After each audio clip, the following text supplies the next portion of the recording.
ಯಾರಿರ್ಬೇಕು ಯಾರಿರೋದ್ ಬೇಡ. ನನ್ನ ವ್ಯಕ್ತಿತ್ವನ ಇನ್ನೊಂದು ತರ ತಿರ್ಚಿತೆ ಆ ವ್ಯಕ್ತಿ. ಶನಿವಾರ ಮತ್ತೆ ಭಾನುವಾರ ಕಿಚ್ಚ ಅವರು ಬರ್ತಾರೆ. ಆದ್ರೆ ಕಿಚ್ಚ ಅವರು ಬಂದು ಆಕ್ಚುಲಿ ನಿಜವಾಗ್ಲೂ ಅಶ್ವಿನಿ ಗೌಡಗೆ ಬಕೆಟ್ ಅನ್ನ ಹಿಡಿತಾರೆ. ಇದು ತುಂಬಾ ಜನಗಳು ಹೇಳ್ತಾ ಇರ್ತಕ್ಕಂಥದ್ದು. ಕಿಚ್ಚ ಸುದೀಪ್ ಅವರ ಮೇಲೆ ಇರ್ತಕ್ಕಂಥ ಆರೋಪವೂ ಇದೆ. ಯಾಕೆ ಅಂತ ಅಂದ್ರೆ ಇದುವರೆಗೂ ಕೂಡ ಏನು ಸ್ಟಾರ್ಟ್ ಆಗಿ ಸ್ವಾಮಿ ಇದುವರೆಗೂ ಕೂಡ ಕಿಚ್ಚ ಸುದೀಪ್ ಅವರು ಸರಿಯಾಗಿ ಅಶ್ವಿನಿ ಗೌಡ ಅವರಿಗೆ ಒಂದು ಸರಿಯಾದ ಒಂದು ಕ್ಲಾಸ್ ಅನ್ನ ತೆಗೆದುಕೊಂಡಿಲ್ಲ. ಅವರಿಗೆ ಬಕೆಟ್ ಅನ್ನ ಹಿಡಿತಾ ಇದ್ದಾರೆ ಅಂತ ತುಂಬಾ ಅಂದ್ರೆ ತುಂಬಾ ಜನ ಮಾತಾಡ್ತಾ ಇರ್ತಕ್ಕಂಥದ್ದು. ಯಾಕೆ ಅಂದ್ರೆ ನಾವು ತುಂಬಾ ಜನರ ಒಂದು ಬೈಟ್ಸ್ ಅನ್ನ ತೆಗೆದುಕೊಳ್ಳೋಕೆ ಹೊರಡ್ತೇವೆ, ಜನಗಳನ್ನ ಮಾತಾಡಿಸ್ತೇವೆ, ಅಲ್ಲಿ ಹೇಳ್ತಾ ಇದ್ದಾರೆ. ಆದ್ರೆ ಕಿಚ್ಚ ಸುದೀಪ್ ಅವರು ಈ ವಾರ ಸ್ವಾಮಿ ಈ ವಾರ ಆಕ್ಚುಲಿ ಅವರು ಅವರ ಮೇಲೆ ಇರ್ತಕ್ಕಂಥ ಈ ಒಂದು ಕಳಂಕವನ್ನ ದೂರ ಮಾಡ್ಕೋಬೇಕಾಗತ್ತೆ. ಈ ಅಶ್ವಿನಿ ಗೌಡ ಅವರಿಗೆ ಆಕ್ಚುಲಿ ಕ್ಲಾಸ್ ತಗೋಬೇಕಾಗತ್ತೆ. ಅಶ್ವಿನಿ ಗೌಡ ಅವರು ನೀವು ನೋಡಿರ್ಬಹುದು ಈ ವಾರ ರಕ್ಷಿತಾಗೆ ಆಕ್ಚುಲಿ ಒಂದು ಮಾತನ್ನ ಹೇಳಿದ್ದಾರೆ. ಏನಂತ, ಅವಳಿಂದಾನೇ ನನ್ನ ಒಂದು ಕ್ಯಾರೆಕ್ಟರು, ನನ್ನನ್ನ ನೋಡುವಂತ ಒಂದು ವಿಧಾನವೇ ಚೇಂಜ್ ಆಗ್ಬಿಡ್ತು ಹೊರಗಡೆ ಅಂತ ಆಕ್ಚುಲಿ ಅಶ್ವಿನಿ ಗೌಡ ಅವರು ಮಾತಾಡ್ತಾರೆ. ಅಶ್ವಿನಿ ಗೌಡ ಅವರೇ ಅದಕ್ಕೆ ಕಾರಣಕರ್ತರು ನೀವೇ ಕಾರಣಕರ್ತರು, ಮರಿಬೇಡಿ. ಯಾಕೆ ಅಂದ್ರೆ ಆಕೆ ಬಿಗ್ ಬಾಸ್ ಮನೆಗೆ ಬಂದಾಗ ಬಟ್ಟೆಯನ್ನ ತೆಗೆದು ಬಿಸಾಕಿದ್ರೆ, ನಿನ್ನನ್ನ ನೋಡಿದ್ರೆ ಈ ಬಟ್ಟೆಗಳನ್ನ ನೋಡಿದ್ರೆ ನಿನ್ನ ಎಲ್ಲಿಂದ ಬಂದವಳು ಹೇಗೆ ಅಂತ ನಮಗ್ ಕಾಣಿಸ್ತಾ ಇದೆ ಅಂತ ಅವತ್ತು ಬಟ್ಟೆಗಳನ್ನ ಎತ್ತಿ ಬಿಸಾಕಿ ಅವಳನ್ನ ಕೀಳಾಗಿ ನೋಡಿದ್ರಲ್ಲ, ಅದು ನಿಮ್ಮ ಅಹಂಕಾರ ದರ್ಪ ಅಲ್ವಾ, ಅದನ್ನ ತೋರಿಸ್ತಾ ಇತ್ತು, ಅವಳನ್ನ ಟ್ರಿಗರ್ ಮಾಡ್ತು. ಆಮೇಲೆ ಅವಳು ಒಳ್ಳೆ ಫುಟೇಜ್ ಕೊಟ್ಬಿಡ್ತಾಳೆ ಅಂದ್ಬಿಟ್ಟು ಆಕ್ಚುಲಿ ಅವಳನ್ನ ನೀವು ಆಕ್ಚುಲಿ ಬೈತೀರಿ ನೋಡಿ, ಸ್ಟೊಪೇಟ್ ಬಾಯ್ ಮೋಚ್ ಅಂತ ಬೈತಿರಲ್ಲ, ಆಕ್ಚುಲಿ ಅದೆಲ್ಲವೂ ನಿಮ್ಮ ವ್ಯಕ್ತಿತ್ವವನ್ನ ಅವಾಗ್ಲೇ ತೋರಿಸಿತ್ತು ಬಿಗ್ ಬಾಸ್ ಮನೆಯಿಂದ ಹೊರಗಡೆಗೆ. ಅದರ ಔಟ್ಪುಟ್ ಅನ್ನ ಆ ನಂತರ ನೀವು ಅನುಭವಿಸಿದ್ರಿ.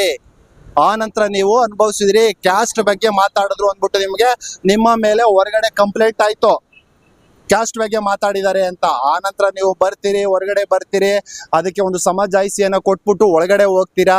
ಅದರ ಎಫೆಕ್ಟ್ ನಿಮ್ಮ ಮೇಲೆ ಆಗಿದೆ ಅಂತ ನಮಗ್ ಚೆನ್ನಾಗಿ ಗೊತ್ತಾಯ್ತು. ಈ ವಾರ ನೀವು ಯಾವಾಗ ಬಿಗ್ ಬಾಸ್ ಮನೇಲಿ ಮಾತಾಡಿದ್ರಿ ನೋಡಿ, ಆವಾಗ ನಮಗ್ ಚೆನ್ನಾಗಿ ಅರಿವಾಯ್ತು ನಿಮ್ಮ ಕ್ಯಾರೆಕ್ಟರು ಹೊರಗಡೆ ಯಾವ ರೀತಿ ಇದೆ ಅನ್ನೋದು ನೀವು ತಿಳ್ಕೊಬಿಟ್ಟಿದ್ದೀರಿ. ಅದಕ್ಕೆ ಮುಖ್ಯವಾಗಿ ರಕ್ಷಿತಾ ಕಾರಣ ಅಲ್ವೇ ಅಲ್ಲ ತಾಯಿ, ರಕ್ಷಿತಾ ಅಲ್ವೇ ಅಲ್ಲ. ನಿಮ್ಮ ಒಂದು ವ್ಯಕ್ತಿತ್ವ, ನಿಮ್ಮ ಒಂದು ಮಾತುಗಳು, ನಿಮ್ಮ ಒಂದು ನಡತೆಗಳೇ ಅದಕ್ಕೆ ಕಾರಣ. ಇನ್ನೊಂದು ಆಕ್ಚುಲಿ ಈ ವಾರ ನಮ್ಮ ಕಿಚ್ಚ ಸುದೀಪ್ ಅವರು ತರಾಟೆಗೆ ತೆಗೆದುಕೋಬೇಕಾಗಿರೋದು ಅಂತ ಬರ್ತಾಳೆ ನೋಡಿ ರಿಷಾ ಗೌಡಳನ್ನ ಆಕ್ಚುಲಿ ತರಾಟೆಗೆ ತೆಗೆದುಕೊಳ್ಳೇಬೇಕು.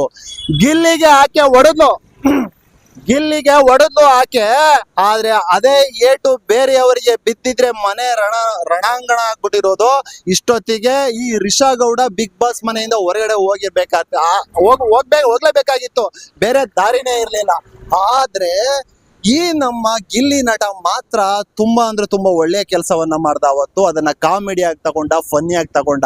ಆದ್ರೆ ಇವತ್ತು ಕಿಚ್ಚ ಸುದೀಪ್ ಅವರು ಅದ್ರ ಬಗ್ಗೆ ಮಾತಾಡ್ಲೇಬೇಕು. ಕಿಚ್ಚ ಸುದೀಪ್ ಅವರು ಅದ್ರ ಬಗ್ಗೆ ಮಾತಾಡಿಲ್ಲ ಅಂದ್ರೆ ನಿಜವಾಗ್ಲೂ ಏನೋ ಕಿಚ್ಚ ಸುದೀಪ್ ಅವರು ಹೋದ್ ಸಾರಿ ಹೇಳಿದ್ರು, ನೀವು ಇದೇ ರೀತಿ ಕಿರ್ಚಾಡ್ತಾ ಇದ್ರೆ ಬಿಗ್ ಬಾಸ್ ನ ಕೆಲವು ಜನ ನೋಡೋದನ್ನ ಬಿಟ್ಬಿಡ್ತಾರೆ ಅಂತ ನೀವು ಹೇಳಿದ್ರಿ ಕಿಚ್ಚ ಸುದೀಪ್ ಅವರೇ. ಈ ಒಂದು ಮ್ಯಾಟರ್ ನ ತೆಗೆದುಕೊಂಡು ರಿಷಾಗೆ ಸರಿಯಾದ ಒಂದು ಅವಳಿಗೆ ಸರಿಯಾದ ತಿಳುವಳಿಕೆ ಬೇಕು.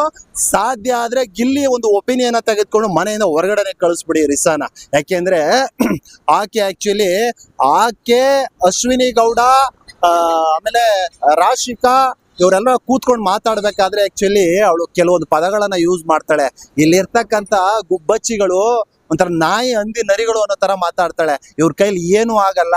ಅದ್ರಲ್ಲಿ ಸ್ಟ್ರಾಂಗ್ ಆಗಿರೋರೆ ಅಶ್ವಿನಿ ಗೌಡ, ರಾಶಿಕಾ ಮತ್ತೆ ನಾವು ಅಂದ್ರೆ ರಿಷಾ ಅಂತ ಅವಳೇ ಹೇಳ್ಕೊತಾಳೆ. ಆಕ್ಚುಲಿ ಇದೇ ನಮ್ಮ ರಘುಗೆ ಅವನೊಬ್ಬ ಸಿದ್ಧ ಅಂತ ಹೇಳ್ತಾಳೆ. ಅಂದ್ರೆ ಅವನೊಬ್ಬ ಸಿದ್ಧ, ಅವನ ಕೈಲಿ ಏನು ಆಗಲ್ಲ. ಪ್ರಳಯ ಅಂತಕ ಗಿಲ್ಲಿ ಅಂತ ಒಪ್ಕೋತಾಳೆ ಈ ರಿಷಾ.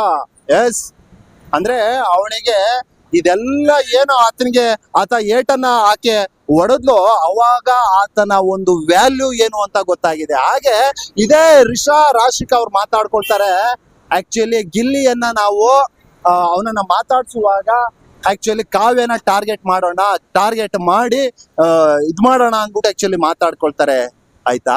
ಅದೇ ರೀತಿ ಮಾಡ್ತಾರೆ. ಆಕ್ಚುಲಿ ಬಿಗ್ ಬಾಸ್ ಮನೆ ಯಾವ ರೀತಿ ಆಗ್ಬಿಟ್ಟಿದೆ ಅಂದ್ರೆ ಅರ್ಚಾಡೋರ್ಗೆ ಕಿರ್ಚಾಡೋರ್ಗೆ ಟಾರ್ಗೆಟ್ ಮಾಡಿ ಎಲ್ರು ಹೊರಗಡೆ ಕಳಿಸ್ತಾರಲ್ಲ, ಅವ್ರದೇ ದರ್ಬಾರ್ ಆಗ್ಬಿಟ್ಟಿದೆ ಬಿಗ್ ಬಾಸ್ ನಲ್ಲಿ. ಆಕ್ಚುಲಿ ಕಿಚ್ಚ ಸುದೀಪ್ ಅವರೇ ಇದರ ಬಗ್ಗೆ ನೀವು ಕ್ಲಾಸ್ ತೆಗೆದುಕೊಳ್ಳೇಬೇಕು, ಇಲ್ಲ ಅಂದ್ರೆ ಜನ ರೊಚ್ಚಿಗೆ ಹೇಳ್ತಾರೆ. ಎಸ್, ಅಂದಾಗೆ ಗಿಲ್ಲಿಗೆ ಆತ ಏಟನ್ನ ಹೊಡೆದ್ಲು. ಸರಿಯಾದ ಒಪಿನಿಯನ್ ಆಕ್ಚುಲಿ ಗಿಲ್ಲಿ ಏನಾದ್ರೂ ನೀಡಿದ್ರೆ ಇವತ್ತು ಆಕ್ಚುಲಿ ರಿಷಾ ಹೊರಗಡೆ ಹೋಗ್ಬೇಕು, ಇದು ಮೇನ್ ಪಾಯಿಂಟ್. ಆಮೇಲೆ ಇನ್ನು ರಘು ಅವರು ಇನ್ನೊಂದು ಪಾಯಿಂಟ್ ಅನ್ನ ಹೇಳ್ತಾರೆ, ಏನು ಅಂತ, ರಿಷಾ ಅವರೇ ನಿಮ್ಮ ರೀತಿಯ ನಾನು ನನ್ನ ಒರಿಜಿನಾಲಿಟಿ ಏನು ಹೊರಗಡೆ ಇದ್ದೀನೋ ಅದೇ ರೀತಿ ಮನೆಯ ಒಳಗಡೆ ನಾನು ಏನಾದ್ರೂ ಇದ್ರೆ ಆಕ್ಚುಲಿ ನೀನು ಈ ಬಿಗ್ ಬಾಸ್ ಮನೇಲಿ ಇರೋದೇ ಇಲ್ಲ ಅಂತ ಚೆನ್ನಾಗಿ ಹೇಳ್ತಾರೆ. ಆಕ್ಚುಲಿ ರಿಷಾ ಅವರ ಒಂದು ಜಂಬವನ್ನ, ಆಕೆಯ ಒಂದು ಅಹಂಕಾರವನ್ನ, ದರ್ಪವನ್ನ ನಿಜವಾಗ್ಲೂ ಒಂದು ಕ್ಲಾರಿಟಿ ಕೊಟ್ಟು ಚೆನ್ನಾಗಿ ಅಂದ್ರೆ ಚೆನ್ನಾಗಿ ಅವರು ತಿಳಿಸ್ಕೊಟ್ಟಿದ್ದಾರೆ.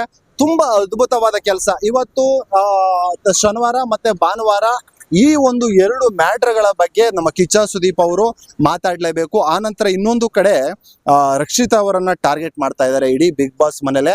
ರಕ್ಷಿತನನ್ನ ಏನಾದ್ರು ಮಾಡಿ ಹೊರಗಡೆ ಹಾಕ್ಬೇಕು ಅನ್ನೋದ್ರ ಕಡೆ ಕೂಡ ಸಿಕ್ಕಾಪಟ್ಟೆ ಟಾರ್ಗೆಟ್ ನಡೀತಾ ಇದೆ. ಅದರ ಬಗ್ಗೆನೂ ನಮ್ಮ ಕಿಚ್ಚ ಸುದೀಪ್ ಅವರು ಮಾತಾಡ್ಲೇಬೇಕು. ಇನ್ನೊಂದ್ ಕಡೆ ನೀವು ನೋಡಿರ್ಬಹುದು, ನಮ್ಮ ಕಾವ್ಯ ಮತ್ತೆ ಗಿಲ್ಲಿ ಅವರ ಕಾವ್ಯ ಅಂತ ಉಚ್ಚಾರಣೆಯನ್ನ ಮಾಡಿದಂತ ನಮ್ಮ ಧ್ರುವಂತ್ ಅವರು ಆಕ್ಚುಲಿ ಆ ರೀತಿ ಮಾಡಬಾರ್ದು ಅಂತ ಅದನ್ನು ಕೂಡ ಕಿಚ್ಚ ಸುದೀಪ್ ಅವರು ಕ್ಲಾಸ್ ತೆಗೆದುಕೊಳ್ಳೇಬೇಕು. ಯಾಕಂದ್ರೆ ಧ್ರುವಂತದು ಮಲ್ಲಮ್ಮ ಹೊರಗಡೆ ಹೋದ್ಮೇಲೆ ತುಂಬಾ ಅಂದ್ರೆ ತುಂಬಾ ಜಾಸ್ತಿ ಆಗಿದೆ. ಹೆಂಗೆ ಅಂತಂದ್ರೆ ಗಿಲ್ಲಿಯನ್ನ ಒಂಥರ ಒಡಿಯೋ ಮೂವ್ಮೆಂಟ್ ನಲ್ಲಿ ಆತ ಮಾತಾಡ್ಸಿದಾನೆ ನೆನ್ನೆ ಮೊನ್ನೆ ಎಲ್ಲ. ಅದರ ಬಗ್ಗೆ ಕ್ಲಾಸ್ ತಗೊಂಡು ಅವರಿಗೆ ಒಂದು ತಿದ್ದುವಂತ ಬುದ್ಧಿ ಮಾತುಗಳನ್ನು ಕೂಡ ಹೇಳಲೇಬೇಕು.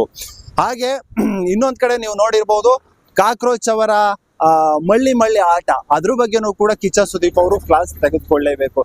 ಇಷ್ಟು ಮತ್ತೆ ಇನ್ನು ಕೆಲವು ವಿಚಾರಗಳ ಬಗ್ಗೆ ಕಿಚ್ಚ ಸುದೀಪ್ ಅವರು ಕ್ಲಾಸ್ ತೆಗೆದುಕೊಳ್ಳಿ ಅಂತ ಹೇಳ್ತಾ ನಾನು ಸದ್ಯಕ್ಕೆ ಕಿಚ್ಚ ಸುದೀಪ್ ಅವರ ಆ ಒಂದು ಮಾತುಗಳಿಗೋಸ್ಕರ ಕಾಯ್ತಾ ಇರ್ತೀನಿ.